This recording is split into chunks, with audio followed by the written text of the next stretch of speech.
And how is it going, guys and girls? Me, it's Uncle, and welcome to my channel, and yet again we are here to play DDLC Fruits of the Literature Club. Let me see, just see something, okay. So, if you remember, Monica confessed to us, we were talking with, and we talked with, in the morning, right now. So we are now seeing Monica's point of view. So, good morning everyone. Good morning, Monica. You look pretty cheerful this morning. Not that you don't normally do. Oh, do I? Guess I don't notice. But you to be so loud, it's like 7 in the morning. I guess I'm so surprised. I'm not surprised you're up, Nask. So you can sleep through almost anything. Wish I could do that. Same, sometimes I wish I could sleep through all the morning. And everything. Like school. So Monica, how was your night? You were there, what do you mean? I saw Luigi carry you to your room last night. Ah, that. Oh, that's right, I saw you and them getting pretty close before the movie ends. Oh my god, they're getting the wrong idea. Well, not the wrong idea, because we'll eventually start dating her, but still. It's the wrong idea at some point. Because we are not still dating. Wait.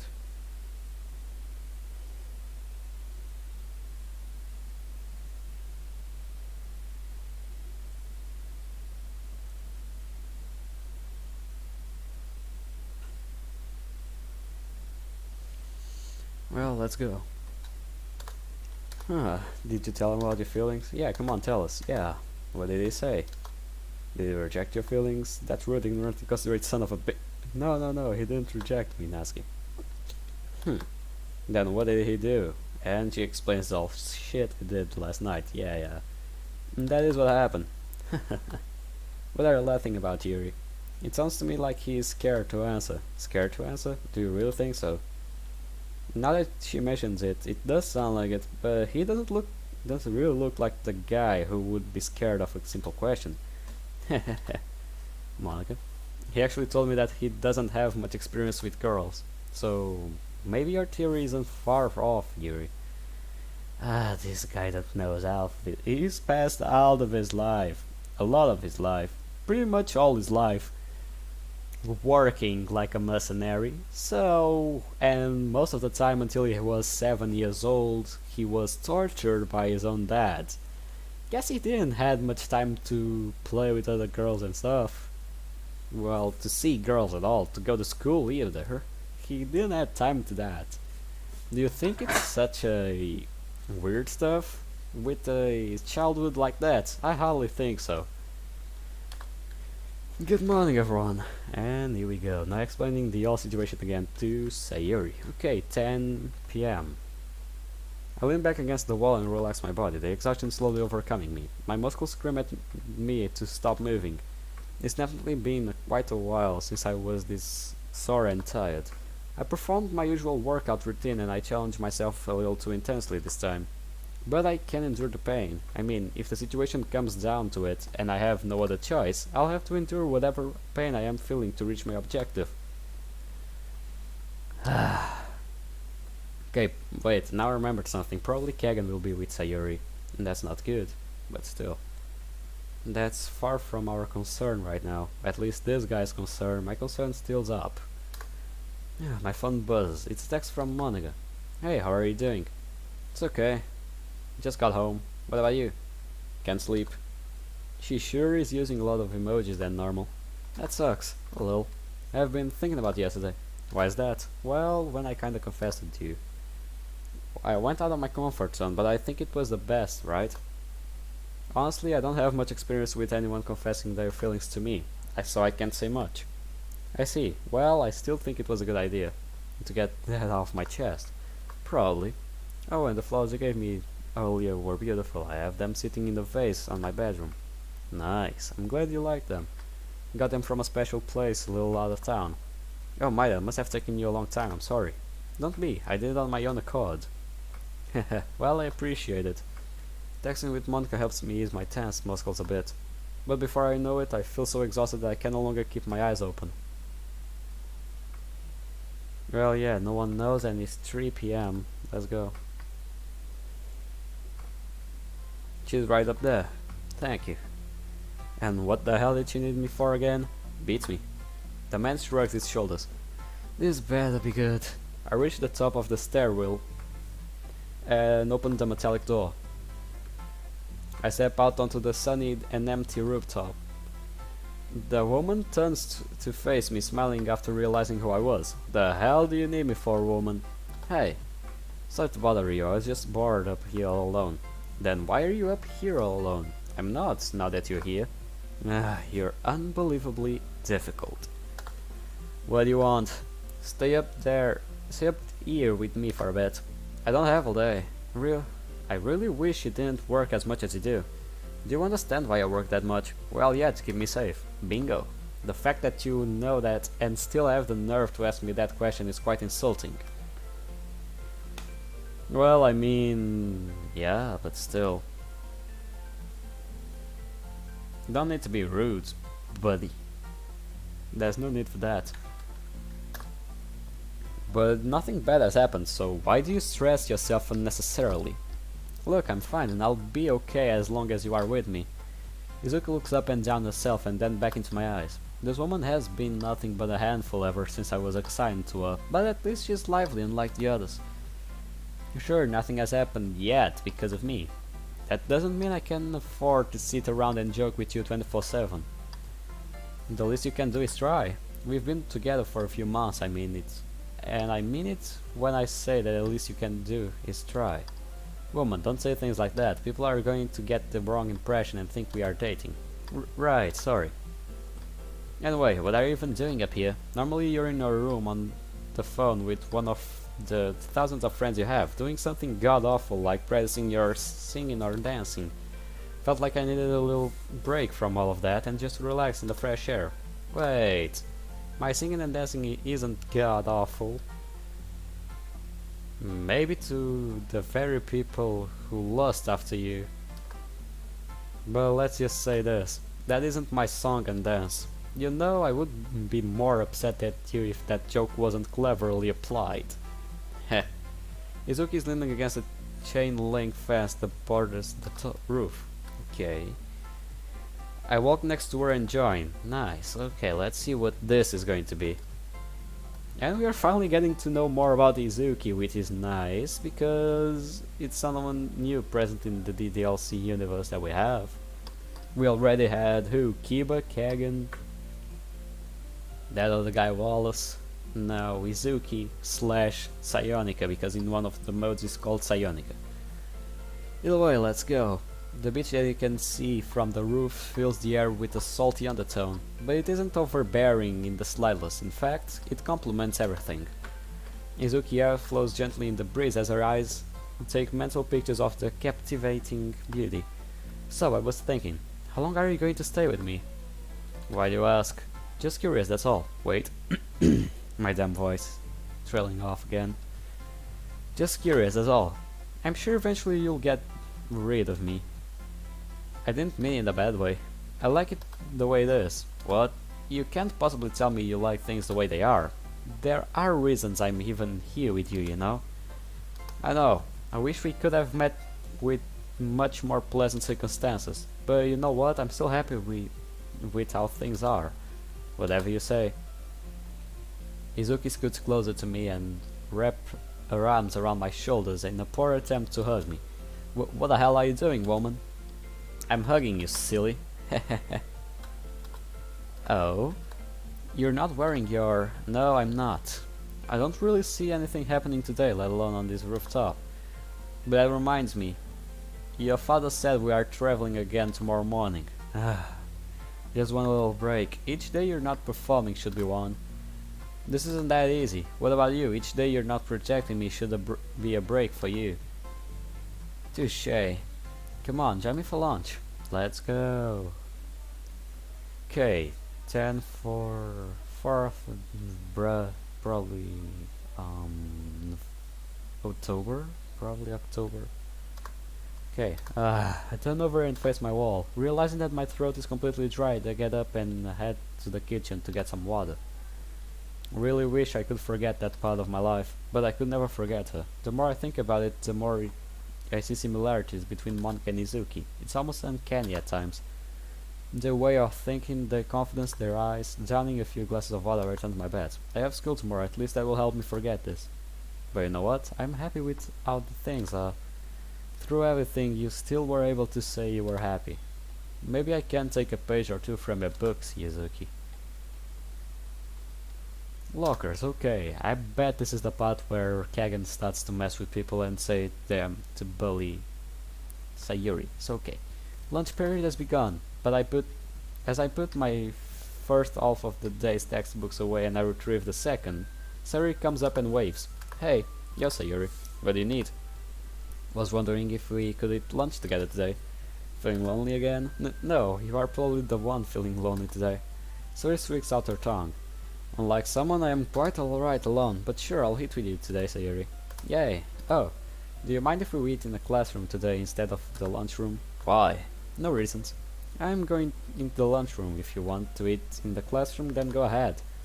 But I said would eat with me, in the lunchroom. Please?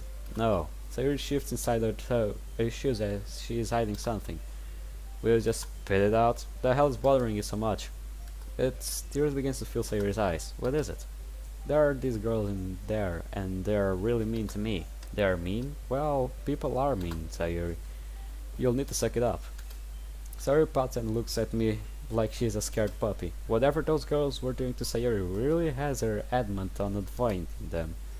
And to see this coming from a eccentrical bubbly girl kind of irritates me. Fine, I'll hit with you in the classroom, but seriously, don't expect this to be on a daily basis either. Really?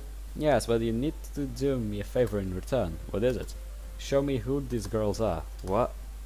No, I can't. Why? Because if you say something, the girls will be mean to you too. And I don't want that. Anything that some bitchy guys called chicks say won't bother me, I assure you. I've heard much worse than that, than what they can possibly say. Sayuri hesitantly guides me to the lunchroom and points a group of girls at one of the benches. I study the girls carefully and then depart an empty classroom with Sayuri. Yeah, so we can know who they are. Sayuri returns to her cheerful self when we sit down at two desks together. But I can tell she still has that underlying sense of sadness because of the bullies. How could someone bully Sayuri? I mean, I haven't necessarily been nice to her, but not to the point where I am bullying her. Look down at my tray of food. Beef stew with potatoes. Sayuri is a peanut butter and jelly sandwich with animal crackers and a strawberry milk cartoon. As I begin to consume my melodramatic meal, I ask Sayuri a burning question. Sayuri, something has been on my mind since you told me about those girls. What were they doing to you? Do I have to tell? Not forcing you, but yes, I would appreciate if you told me. What are you planning to do? Don't worry about it. I'm just curious to see why anyone would think to bully you. What does that mean? From what I observed, you are liked by pretty much everyone in the school. But these girls specifically have some vendetta with you. I can tell you. But you can't laugh or be a meanie. I'm being completely serious right now. We were in the gym class and I was changing back into my uniform, and they saw me naked and made fun of my... So I looked down at her chest and adjusted her blazer to cover her breast. They were saying that it wasn't big. I wasn't big. And that I should be ashamed of myself. Then that I shouldn't act happy all the time and just be normal, which I am normal. Quite the contrary, but please continue. Then they started to laugh at me and took my change of clothes and make fun of my undergarment. It made me really sad. I wanted to run home and cry. I think I've heard all I needed. What are you going to do? Are you going to be like some bad guy and capture those evil vixens? I mean, we could do that. Ayo, Batarang resolves everything. Yo, use a Batarang. And smash that girl's ass. No, my some joke to you. I thought it was funny. As I said, don't worry about it. Let's just eat our lunch, okay? Okay. Nice. The nerve of Sayuri to compare me to a fictional superhero. Albeit it was rather clever to her. I am no masked or caped superhero hiding in the shadows for evildoers. I'm something much different than that fantasy can conjure up. Yeah, you're an assassin, let's say it like that. I'm just a human. Sayuri and I eat our lunches with occasional small talk until we're done. Ayo. I walk into the literature club and the girls already at their desk, ready to start the week. Last one again, huh? Well, almost. All of us but Netka is here.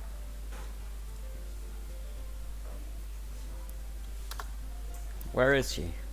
I can't say I know. She called out of school today.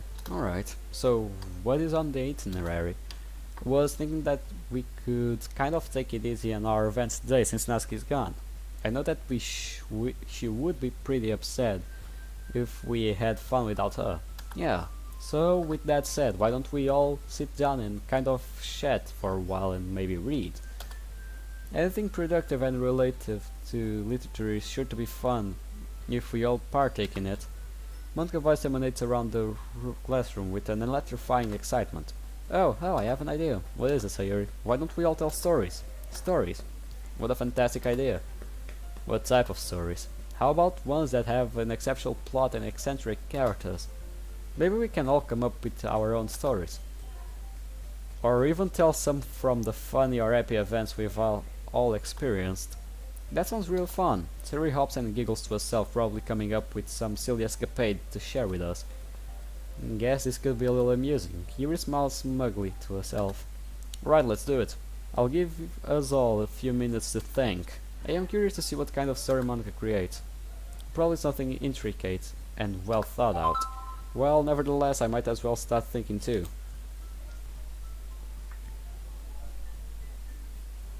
Yeah, you probably should. Okay, everyone, I think we all have ample time to think of stories. Does anyone need any more time? Sayuri and Yuri shake their heads. I'm fine. So, who goes first? Oh, me. Sayuri stands up and begins to tell a story, giggling constantly at the start. So there was once this girl named Zoe. Zoe. She was a happy, fun girl who was walking through her favorite park one day. She just got done having fun with her friends at her reading club, but before stopping home she went to a nice walk. She hummed and skipped around until she heard a noise in the bushes. It was a little rabbit who was hopping out onto the sidewalk. Zoe saw the little rabbit and fell in love with it. She knelt down and called for the rabbit to come towards her, and it did. Zoe and the rabbit became the best friends, that is, until... Growl. Another noise came from the bushes. The next thing she knows, a large hairy monster comes out from behind a tree. Roar! I am gonna eat you, woman. Zoe and the rabbit got scared and ran away from the mini monster. Wait, Sayuri. Was I supposed to be the monster? Sayuri giggles and sits down. I have a good one that I think you all will like. Yeah, now we aren't monsters, we are murderers. Sherry was walking through a decrepit abandoned house. She had been running for a long time now, and was getting tired. A man pursuing her, growing ever so close. Sherry was scared, she didn't know what to do. The maniac just appeared out of nowhere, almost as if he was a ghost himself. The torn and rotten wood of the corridor she traversed was barely able to conceal and mute her movements. She pleaded with her God that he would not find her. Her very worst fear would come true if he did. I'll hide in here for now. She quietly crawled into a moderately sized wooden cabinet and kept completely silent. But she heard steps coming after her. Come out, little girl. His steps got closer and closer, so close she could hear me playing with the knife in his hand. This man had been notorious for searching for younger girls and mutilate. It was an urban legend. Cherry was determined to not be afraid of the thing. So she had come to the forests outside of town to prove the legend and myth. But shortly after arriving, her friends that accompanied her went missing one by one, until only she was left. Then she started to be chased by a knife-wielding maniac who made it their will to hurt her. Found you! Sherry felt her hair being pulled before she was dragged out of a safe place. His blackened eyes and shaggy hair were the very final things she saw. Her ears were filled with his devilish and lifeless cackle.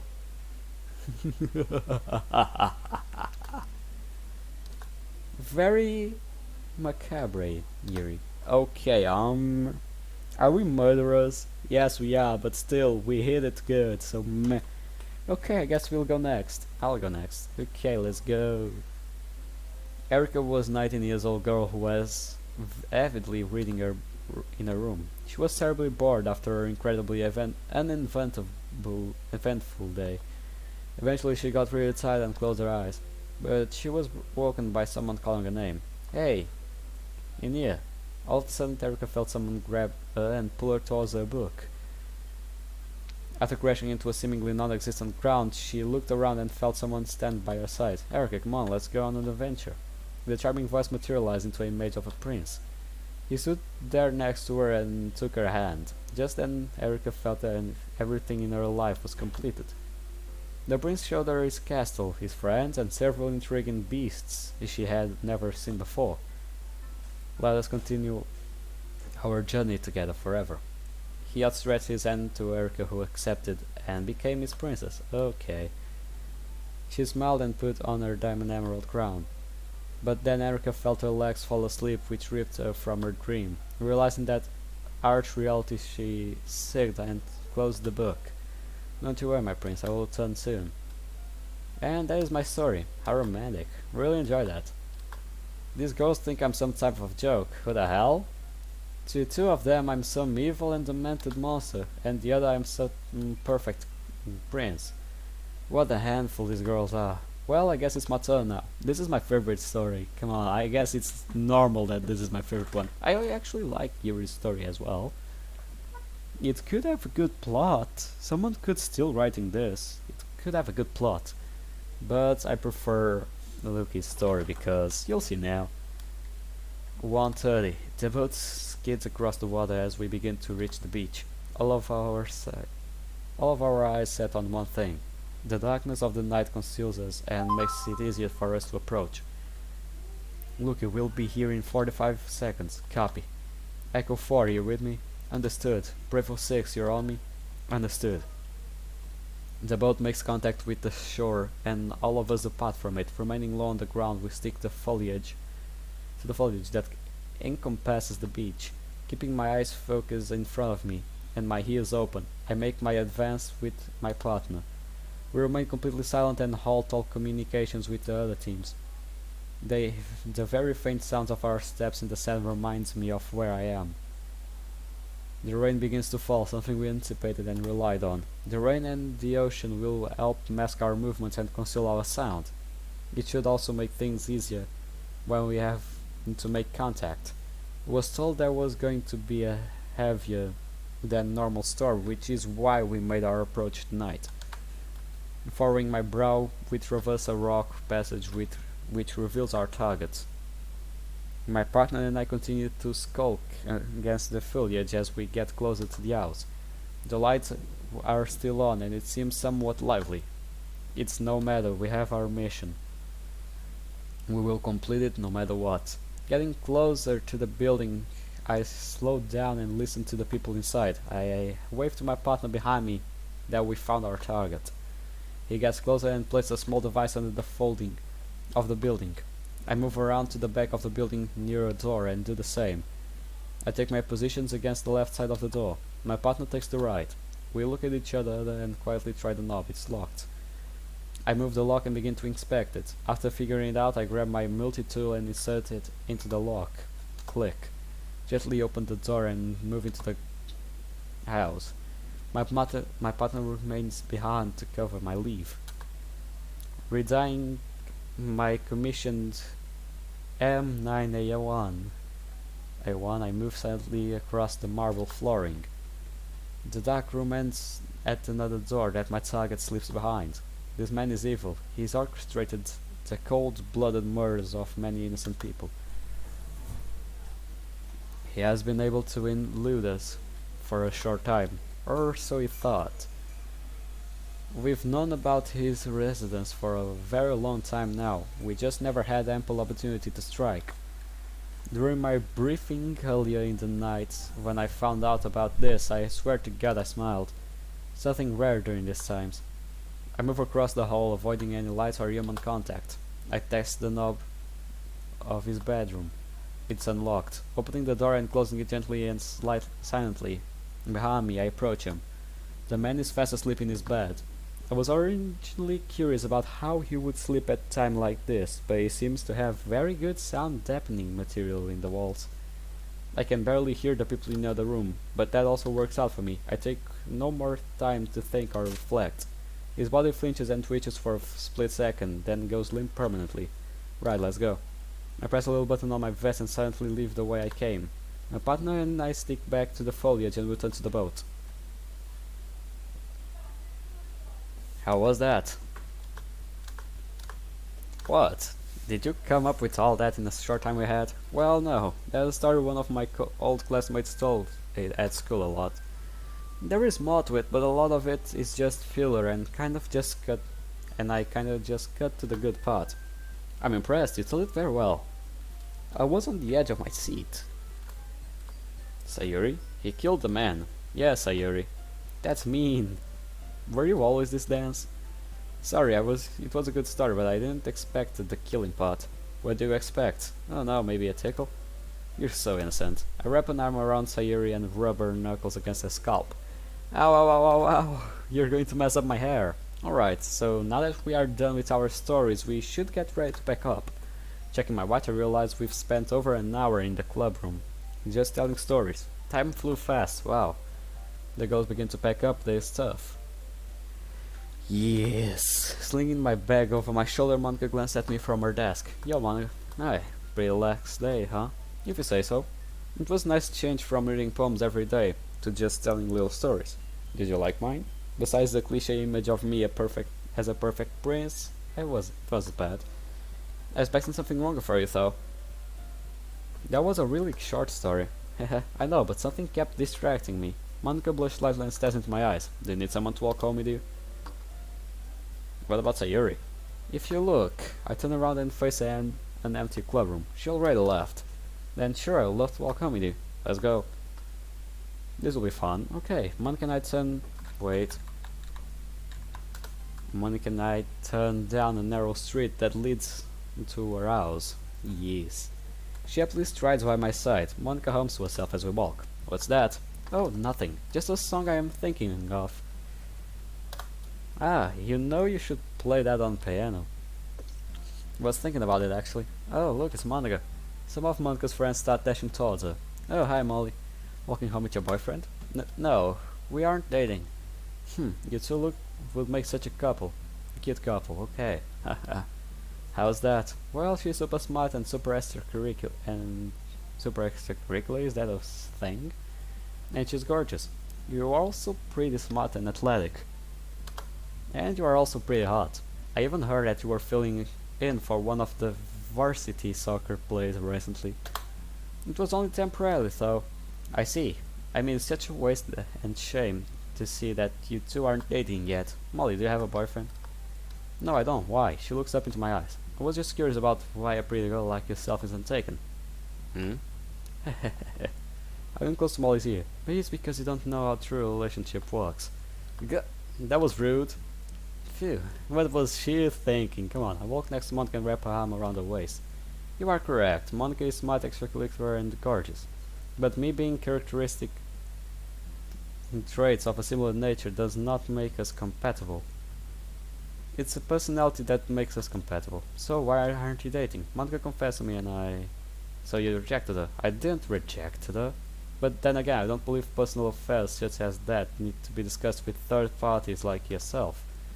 Two other girls with Molly giggle as they watch me tighten my arm around Monica. Yeah. Anyway, girls, we are going to get going now. Take care. Bye, Monica. Bye. Monica grabs my arm and starts to pull me down the street gently. You're alright? I'm fine. Monica looks as if she is holding back some emotion. Stop myself, causing her to stop as well. Look at me. I would prefer someone who was talking to me made actual contact and didn't hide. I know exactly what is bothering you. It's your feelings. I understand that you look around and see couples having fun together and being romantic, and then you look at yourself and think of me.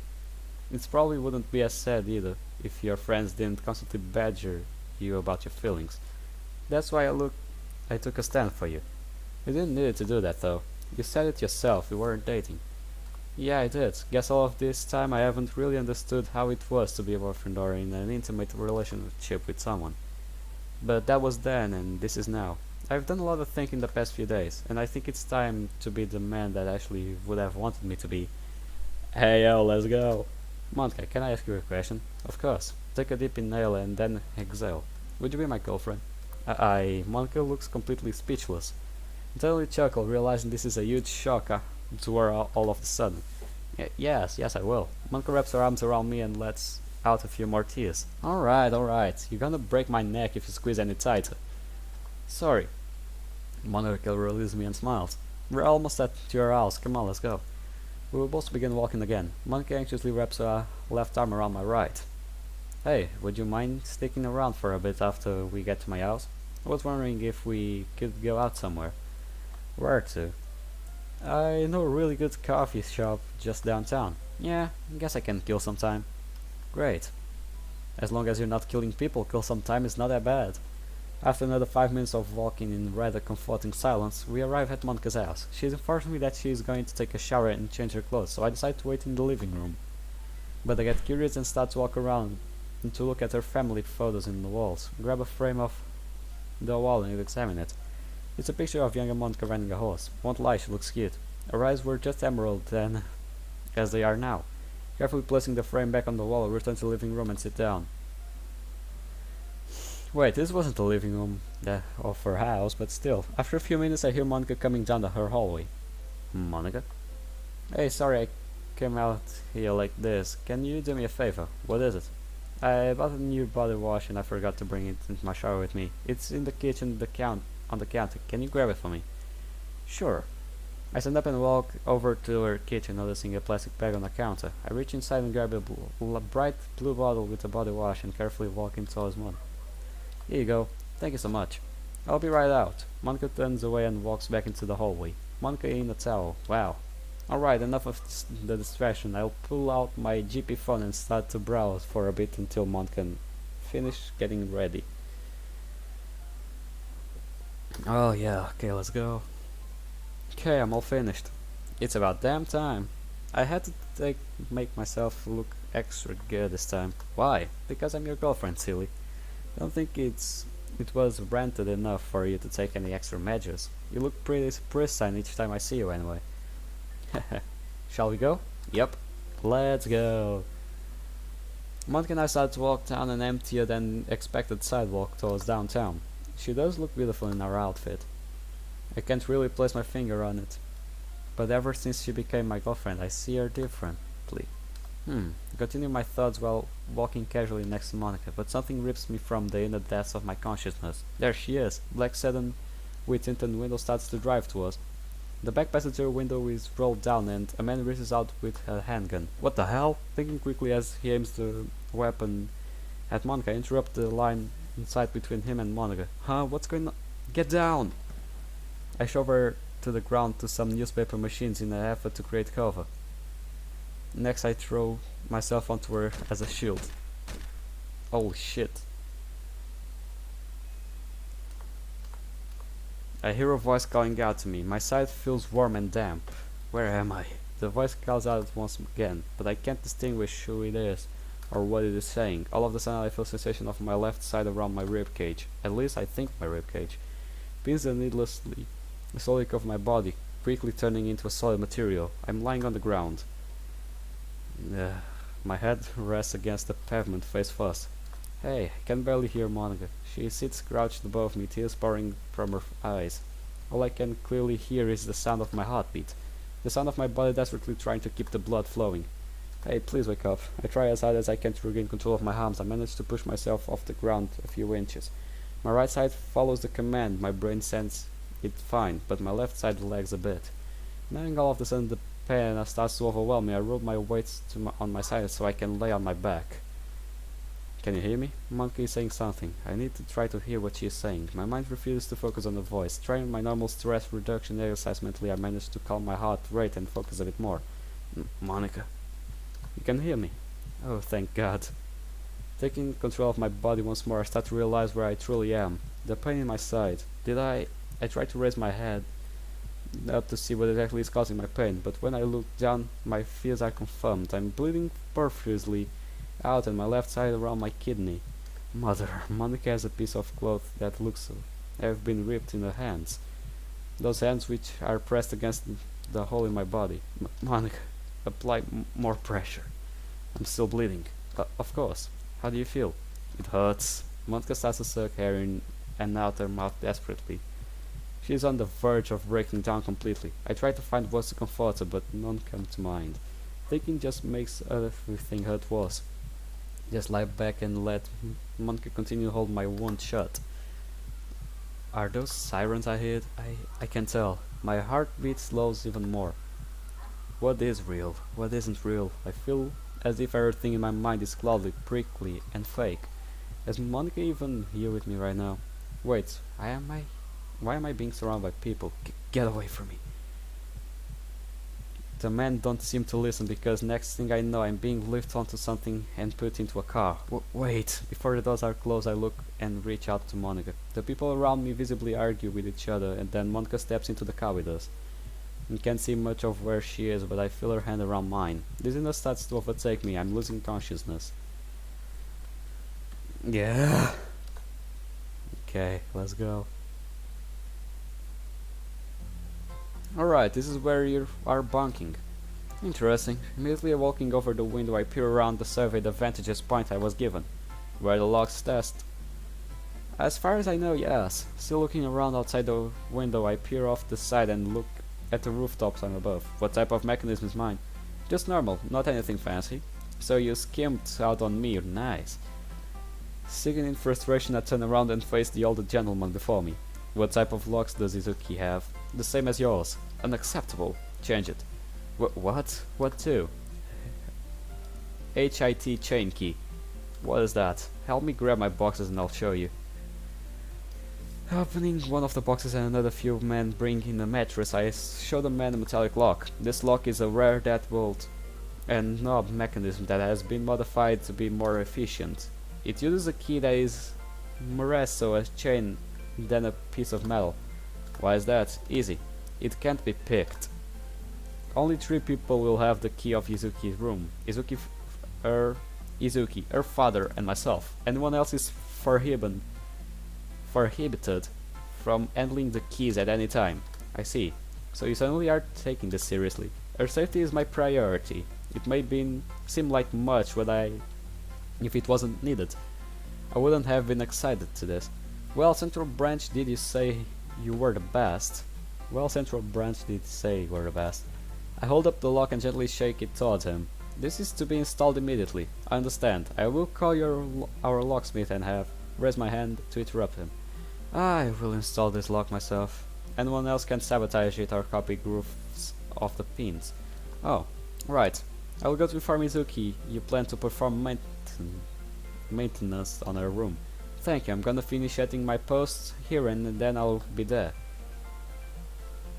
Setting up that lock took me about an hour. They are probably one of my least favorite locks in terms of ease to use.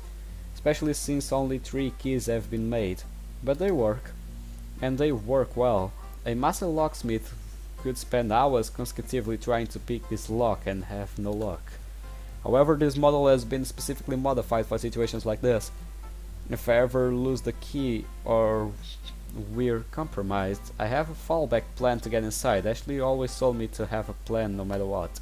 Eventually, after I installed the lock, Izuki came home and started to ask questions about it. Was in the mood to humor her with little prods of over-worrying. I just told her to live with it and went back to my room to set up. This bed isn't half bad. It's comfortable but not too soft, and I'm able to comfortably lean against the wall and read my book. 30 minutes until he's new here. Izuki is in her room for the night, and everything is calm, at least until the fireworks. I don't expect anyone to mass gunfire over the sound of the fireworks, but I still have to be concerned. Anything can happen. My training is to be prepared if and when anything happens. Well, you got a point there.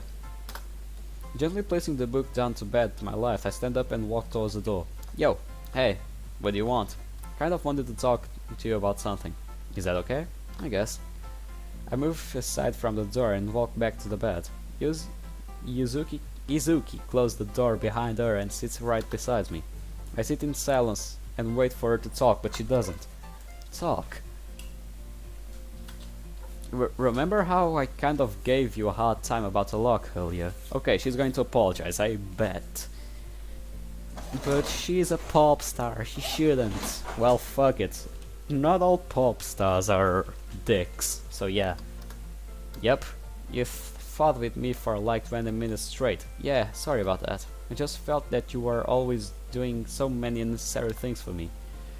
It's my job to do those things. If I don't, and you get hurt, I fail. I appreciate that, and I appreciate you. No one has ever gone the lengths you have for me before.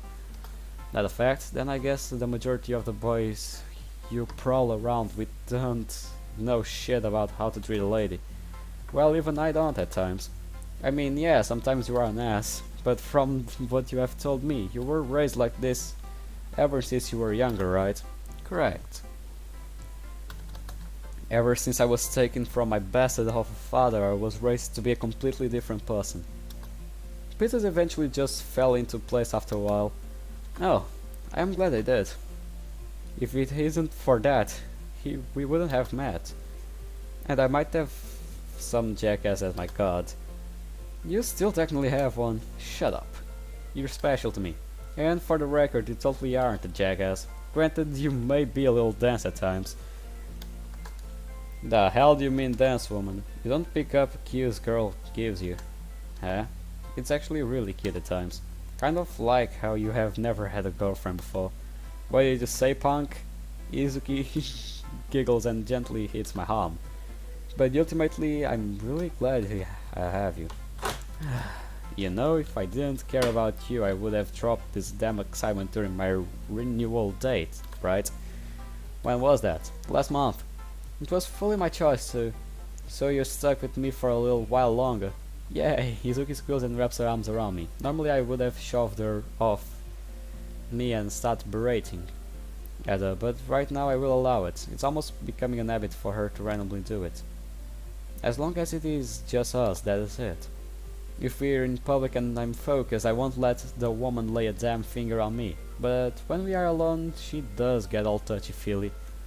She just hugs me randomly and always stays close to me, but not in the way that I would be when protecting her. I try to lie to myself and say I don't care about Izuki. That way, if anything happens to her, I won't be as emotionally attached. But when I lie to myself, that is exactly what it is. It's a lie. I care about Izuki, and if she weren't in this position, I wouldn't have as many reservations as I have now. Izuki releases me from a hug and stares at me, her sparkling eyes being the only thing I can focus on. The smell of her perfume gently fills the air. Damn it, why does she makes me feel like this? Hey, I want to spend the rest of this year with you. I want us to celebrate the new year, together. There are things a woman says that does to indicate to a man that she loves him, which can be giving her body and soul to them. Not dance as Yuzuki says, I just ignore the cues girls give me. But it's been getting increasingly harder to ignore Izuki when she does this, and tonight it's on a whole other level. This isn't something I can ignore. I wouldn't mind spending the night with her. Maybe this is a sign after all. I can be happy. Izuki, I would love to. Thank you. Izuki takes off her jacket and drops it on the floor. We both lean and our lips meet. I lie Izuki down onto the bed and take the dominant position. I don't know if I can show this, but still, he kissed her, that's not bad. My heart going to overdrive mode, slowly losing our clothes and intertwining our bodies the new year approach. Both of us reach the culmination of our love-making as the clock strikes midnight. The roar and booms of the fireworks mask our noise and help ring in the new year. Ayo.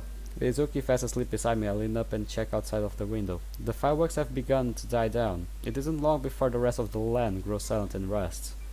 But as of now, this is my time to rest. Getting back under the blankets with Izuki, I rest my head against my pillow and close my eyes. We'll wake up at the hospital now. Ma'am? What is it? You have an important page. I'm kind of busy, don't you think? Can it wait? I'm afraid not. It's about For wait, what? 4219's health status. What? What do you mean health status? Jesus Christ. Look what the hell I've gotten yourself into now. Miyuki, please ready my car and coffee. Of course, ma'am. Holy shit, look at Monica. The fuck? Oh yeah, she was pressing. Oh. I. Blood? I. Oh? Yeah, we were shot for her, but still. Blood? What am I gonna do now? What am I gonna do? Look, oh my god. Monica. Huh? Oh, you're Lucas' guardian, right? Yes, where is he? He's down the hall. They won't let me in. You have a lot of blood on you. What exactly happened? Here, take a seat and I'll tell you. So it was completely random. I see. How many times was he shot? I don't know. There was a lot of blood on his side, and I tried to put pressure on it to stop it from bleeding. Wish there was more I could do to help him. I'm sure you did everything you could. Give me a minute. I'm going to check on him. Jesus Christ, Loki. What were you thinking? Better not see what I fear. What, a corpse? Yeah, you won't be seeing that. Opening the wooden door, I am surrounded by an atmosphere that sends a chill down my spine. The heart rate monitor rhythmically beeping across the room alerts me look is bad. I accidentally walk towards the curtain that blocks the view and move it. My god, Luke is in bed, head off the side, blood stained onto the hospital gown he is wearing. Wrapping a hand around my mouth, I cover my gasp. I turn away. Damn, am I that ugly? What? Luke lifts his head off the pillow and looks towards me. The whites of his eyes are barely visible. They are bloodshot. You look all dressed up. Was my death really that much of an occasion? Don't say that. God, not right now. I turn my head away from Luke and stops stinging in my eyes from turning into tears. Where's Monica? She's outside. I'll bring her in soon so she can see you. Luke groans as he tries to sit himself. Although he fails and slides back down, wincing visibly. Seeing him in pain worries me. I've known this kid ever since Ashley and I pulled him out of a horrible trafficking operation, and rarely have I ever seen him wince or shown that he was in pain. He is more of a person who would suffer in silence than ask for help. So this side is very concerning to me. Listen, I know this is too soon, but we need to talk about what happened. Yeah, I get it. You're not doing this as someone who cares, you're just only doing your job, I know. Hey, don't say that. You know I care for you. I've watched out for you ever since Ashley died. Wonder what she would have done if she was here. She would probably cry, slap you, and then start screaming. Swear that woman was bipolar. Only when it came to you. Anyone else, and she would have just walked away without saying anything. He shrugs with shoulders and looks back out the window. I should probably ask him how he's feeling. Luke may be extremely strong and reserved, but that doesn't mean he doesn't have emotions or feelings.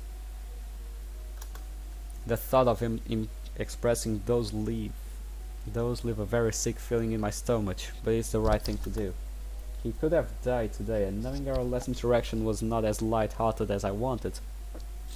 It makes me a little sad to think about that being the very last time speaking to them. So how are you feeling? The IV they got me and make me comfortable, but other than that I feel fine. You don't have to lie to me. I grab a chair and sit down next to the bed. It's okay, tell me if it hurts. What are you doing, woman? I take one of my hands and place on his. Just trying to make sure you're okay. Listen, Julia, I've been through this several times before. I'm fine. You sure? Yes, for God's sake, woman. It's going to take a lot more than 2 stray rounds to bring me down. I see. So it was only twice. Nothing too bad damage-wise. I just lost a lot of blood. Yeah, I saw Monica. She has blood all over her. Wait, she does? Why wasn't she gone home or something? Isn't the answer obvious, eh? She was worried about you. I mean, it's not like you got shot or anything right in front of her. That would be just too much for a girl like her to handle. I let my voice raise a bit out of irritation. Lucky is so insensitive at times. He expects to be forgotten, like he has never made an impression at all. But he will learn eventually that when you have a girlfriend, that's just impossible. Whatever you say. Now on the real information, something like this just doesn't happen randomly to you. Did you notice something strange before the shooting? No, the car was black, it looked like a sedan. And I didn't recognize the man who pulled the gun. That is basically it. Any reasons why someone would try to kill you or Monica? Thinking about it? No. No here in this town. No one knows who I am. And Monica is just as innocent as anyone else. Are you sure about that? What are you getting at? Nothing specifically. It's just that if someone wasn't trying to kill you, they were probably going after Monica. It doesn't seem likely. But yeah, I guess we should keep all possibilities open. Lucky shifts in the bed and voices slightly. And any permanent damage, does it matter? Yes. I need you in top shape. I'll be on top shape after this anyway. I'll see. Just focus on recovering. I'll pull a camera rolls and see if I can get the license plate of that vehicle. Go for it. Let me know what you find. As I stand up and leave, Lucky reaches out and grips my wrist. Eh? Get me out of it quickly. I'll see what I can do. Monica wants to see you, so I'm gonna tell the staff to let her in. Thank you, Jules. You haven't used that nickname since you were little. Hearing him use that nickname nearly brings me to tears. I remember his cute little eyes looking into me, cheering Jules as he runs to hug me. This little boy has turned into such a monster. But a monster that we all need. Not saying another word, I leave the room and retrieve Monica.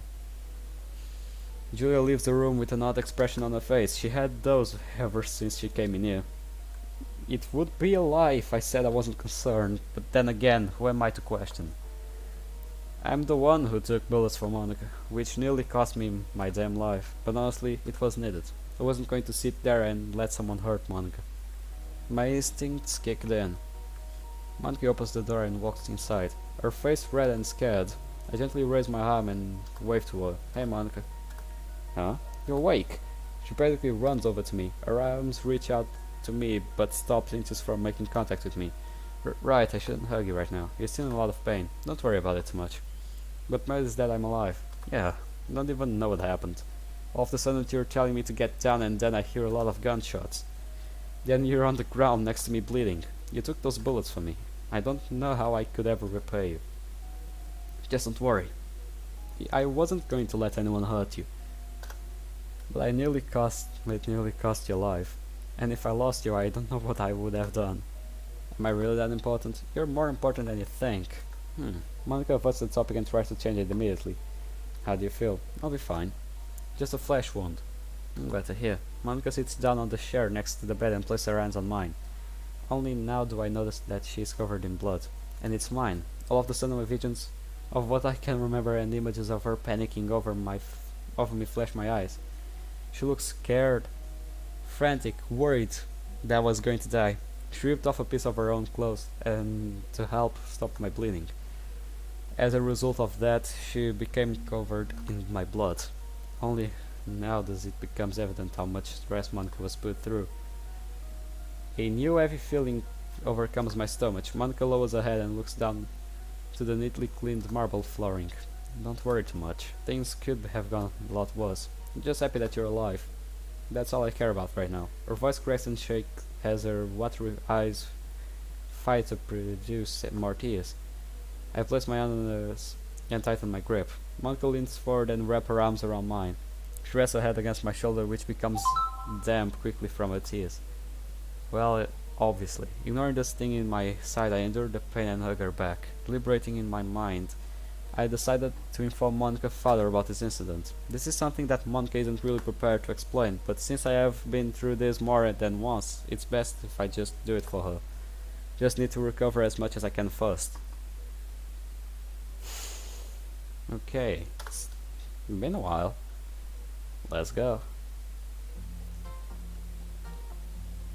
The hum of the elevator just barely managed to drown out the god-awful music that plays slowly. I always severely despise elevator music. The sun is just barely coming up. It gives the glass elevator a view of much more inspirational aesthetic. I'm on my way up right now. Should be finished in a little bit. About 1 minute, etc. Good, take it easy up here. I don't plan to cause any more troubles, Well, yeah, you have a habit of being in the middle of problems. It's only been a week since you were in the hospital. Not like I could ask you to do this for me. I mean, I could, but you won't. Let's go over one last thing. Eh? What isn't okay for me to tell him? Anything you couldn't tell Monica. Got it. Call me when you're done. Lowering the phone to my pocket, I wince and try to stand fully straight. God damn it, my side hurts. I grip my teeth as hard as I can to fix my bearing. The elevator door opens as I walk inside the moderately sized waiting room with a single brown desk in the middle. A good-looking middle-aged woman sits at the desk staring at me the entire time I approach her. Explaining the appointment with the secretary, she points down a small hall with a very ornate door being the destination. Her hand moves on the desk and it isn't more than a few seconds later that I hear a little small buzz sound of a metallic lock toggling. I control a sex door. Nice. The office I walk in is very lush and furnished one. Looks similar to Julia's office. You must be lucky. A man that doesn't look older than mid-30s walks out from the side of the room towards the desk. His black suit, white undershirt and red tie being the exact outfit I would expect him to wear. I mean, I am at his office. Yes. You must be Monica's father. Yes. I spoke to Miss Julia about your arrival. He placed a cup of coffee down onto a fancy coaster that rests on the desk. Normally I am too busy to meddle in matters such as this, but it involves my daughter. And Miss Julia was very pressing about our meeting. Before we start our discussion, may I offer a cup of tea? That doesn't sound half bad. Monica's father walks over to a tea meter resting on a side counter that retrieves me a cup of tea. As he does, I take a seat at his desk. So firstly, how is my daughter? She is safe and sound. I made sure of that. So I heard. It was the expense of your own health? I made a gesture to my side. Correct. I took 2 rounds on the torso. I apologize for that, but thank you for protecting my daughter. I definitely came as a shock to me when I received the call from Miss Julia. Monica wanted to call you herself and tell you, but her phone was broken that day. Completely understandable. You know, I actually have a few questions for you. That is, if you don't mind me asking. He leans back into his chair and places his hands together on the desk. One of the reasons I am here is to inform you. Go ahead. Kinda want to get the elephant out of the room. Why exactly is a young man like you the one telling me all of this? Shouldn't the proper liaison, like a police officer, be more fitting? I gently rest my cup of coffee on the coaster and lean forward. Because my Aunt Julia is a senior investigation for the local police department, she can't travel to her responsibility, so I asked her to come in lieu of her. And considering I was the one who was with your daughter at the time of the accident, I want to help the investigation as much as I can. I see. What are some of the things I can help you with? Monica father looks into my eyes in genuine concern. Hear me out when I say this, sir. You're a very powerful man. You make a lot of money, and you have the capacity of influence. I have reasons to believe that the shooting was not random. You mean like it was orchestrated? Yes, one of the reasons I suspect this is because of your position, that he trails his sentence off a moment before finishing. You might be right about that. Monica father looks off the side with an emotional pain stinging across his face, but there is also a possibility that it was entirely random. That is why I'm here. Sir, is there anyone who doesn't like you enough to the point where your daughter could be a threat to them? Huh? Does anyone have a grudge against you? One that would be so intense they would intend to hurt your own blood, to weaken and intimidate you. He doesn't respond for a moment, visibly pondering. No, as much as I care for Monica, I don't ever bring her up while I am conducting my business. It is just bad practice. I see. You suddenly seem to know a lot of good questions to ask, almost as if you have done this before. I have just done a lot of thinking about this. I mean, I am the one who got shot. The knowledge of why this even occurred is what I want. Alright, I understand. A few more questions if you may. I don't have anywhere to be, so take as much time as you need. You're Monica's father. She has told me great things about you. I'm glad I have met you. Just not under these specific circumstances. Speaking of which, she did mention to me that there was a boy she had met. I won't go into much detail, but please correct me if I'm wrong. Is that why you? Correct, sir. Just started going to the same school as Monica a few months ago. She even convinced me to join the extracurricular club that she manages. A club? Yes, literature club. Has she not mentioned it to you before? You must not have paid much attention. I thought she was vice president of the debate and treasury clubs. She was, but not anymore. Are you two dating? Kind of wish that question was asked a little later. You know, after all this blows over. But yes, sir, we are dating. I see, so you're one of the many boys that quest for my daughter. Haha, quite the contrary, sir. Monica was the one to quest after me. Huh? No way. Way, I remember this one time she wrote a poem that literally described me in it and pretended that I didn't. It was actually real nice. That's something new.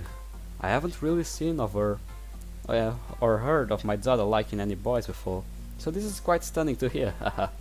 Indeed, enough fun it's all for now. We have things to discuss. Absolutely. I think that is all for now. Thank you for everything. Thank you for being understanding. Oh, and one more thing. You seem like a good kid. I appreciate how much you've done for my daughter. She'll be kept safe, I promise you. We shake hands and end our meeting. Ayo, it's done. Alright, I'm down here waiting, but there in a minute. He acts as if he knew about me. What did you tell him, Julia? Don't worry about him. He's been informed. Now we go back home and do our jobs. Oh, and get me a coffee from the lobby on your way out. Jesus Christ, woman. Yeah. Hello? Hi, Monica. Oh, Sayuri, what are you doing here? I came to see how you were doing. You've been worried about me ever since that day. You're such a sweetheart, Sayuri, thank you. Do you want to come in? Sure. Yo, I'm dead. So how is Lucky? He's recovering. He's actually still out visiting and talking with my dad. Oh, I remember you telling us that. Are you sure he is okay to go so soon? Your dad is really far away and Lucky has only been out of the hospital for like a day. Yeah, no, I said my dad can wait a bit, but he just didn't want to stay in here any longer. He can be very stubborn. God, tell me about it. But at least he's not for bad things. What do you mean? Well, when he was shot, he kept trying to get up as he was perfectly fine. He resisted the paramedics when they took him out of the ambulance and into a room. I swear, it is like he's used to ignoring pain or something. Yeah, it's like he was made to save you. But no matter what, I'm glad he saved you. He's a good friend. Very. I'm glad to be his girlfriend. And I am thankful for everything he has done. Hehe, that's so cute. But there is something I have been wondering. What is it? Have you heard anything back from the police about who tried to kill you guys? No, not any news. I'm actually really scared because of it. I see. Oh. You can come live at my house for a bit if you're scared to be alone. It would be really funny. Long sleepover. I appreciate that a whole lot here, but I don't think that'll be necessary. Oh, right, I have Lucky stay over. Lucky, however, did say that he is keeping in contact with this police representative. They gave him an officer he can call for updates and stuff since he was shot. That's great. On a brighter note, you are excited we're on vacation now. Actually, yeah, I still would like everyone for a literature club meetup once every week. So the club doesn't go away. That would be fun, haha. Maybe we could all go out to the beach sometime and read poems there, as the waves sparkle behind us. That's a really great idea. You're getting me all excited, I love the beach. Come to think of it, I wonder what you would look in a swimsuit. Haha. Many others do as well. Like Lucky. No. Knew it. Wait, what? Oh, haha. It's not like that. Finally, Julia over-dramatically yawns and stretches next to me. Our train finally stretches to a stop, pulling into a station that leads us home. Get up, I want to get off of this train already. Woman, give me a damn second, I'm not exactly the quickest to stand up right now. Oh, right, sorry. Managing to get off the train and stiffen my back, I look around the area for any familiar face. No. My car is over here. We both walked down the necessarily long step staircase that I didn't notice until now. Every step brings a new wave of pain through my body. Yeah, thanks Julia for picking the goddamn stairs. When we near the car, Julia pulls out a pack of cigarettes from her pocket. Give me a minute before we get in. You're smoking again? Don't worry about it. You know you're going to ruin the perfect body of yours there, Julia. You know that you're the reason I smoke, right? I shrugged nonchalantly and leaned against the car next to her. So, where is the file you had for me? Eh? Which file? The results of the license plate search from the cameras in the street. Don't know what you're talking about. Woman, how are you gonna tell me about it and then forget about it a few days later? You forgot too! I was in the hospital, for God's sake! I have at least a decent excuse. And it's definitely better than oh, you forgot too. That doesn't even excuse you from originally not telling me. Ugh. Relax, I was just messing with you. Sure, Jesus, you're such a tight ass. You tease me all the time, and when I do it to you, you get all pissy. Untie the knot in your panties. They are yours, I don't know how. This fucking kid. Did you say something? I say I might as well tell you. Hehe, sure. Julia walks over to the driver's side of the car, opens it and retrieves a small envelope. She slides it across the hood towards me. This isn't a local plate. This isn't even a valid registration. The registration expired has been for a few years. The plate was also in front of the bumper, not the back. As for the passengers, the camera installed were not good enough quality to really get identifiable features. That's fine. I remember who I saw in the car. Eh? You do? Thanks, Jules. I think it will be useful. Don't mention it, I'm not supposed to even be giving you this information. I bet the city didn't want to give up that CCTV, did they? Oh god, no, they fought tooth and nail over it. But in the end, we have our connections and we get what we needed for our jobs. Good. What are you planning to do about the girl? I have to keep her safe, obviously, but this wasn't an attack on me, it was on her. And her father was not much of use as regarding information. The man doesn't mention his daughter at all, wherever he is. Yeah, you mentioned that earlier. It's kind of messed up. He barely recognized how much of success she has become, or how much she is applying herself to her studies. Sounds like someone familiar? Oh, shut up. But I'm happy to hear that you found yourself a special girl. Maybe she can turn you into a less abrasive kid. Oh, she tried. I guess you have that knack of protecting pretty girls, huh? What did you say? Julie doesn't look at me. She keeps looking down to her pack at cigarettes. Izuki. Ashley excited me to Izuki for a reason. It was one of the few agents in the branch that got put on actual protection detail. The rest were just used for normal assignments.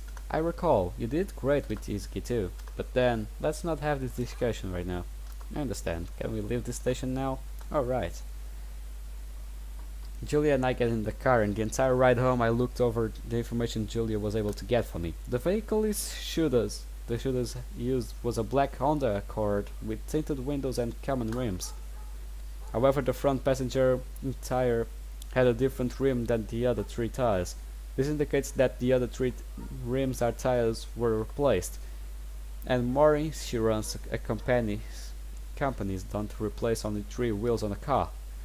So that tells me they had to purchase the tires and rims from probably a local shop. The vehicle identification number matches with the make and model of the car.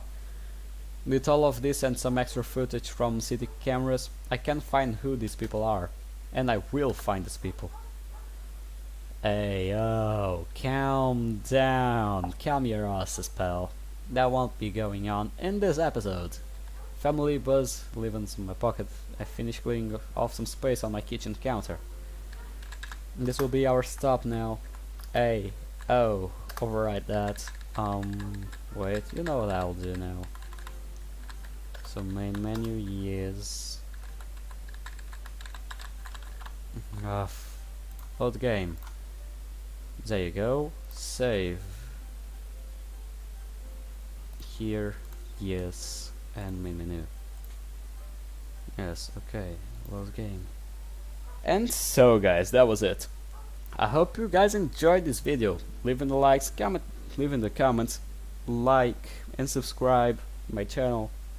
Bring your friends. We're trying to hit 100 subscribers until the end of the year. I hope you guys enjoy these kinds of videos as much as I do enjoy recording them. And well, I'll see you guys in the next episode. See you on the flip side. Goodbye, pals.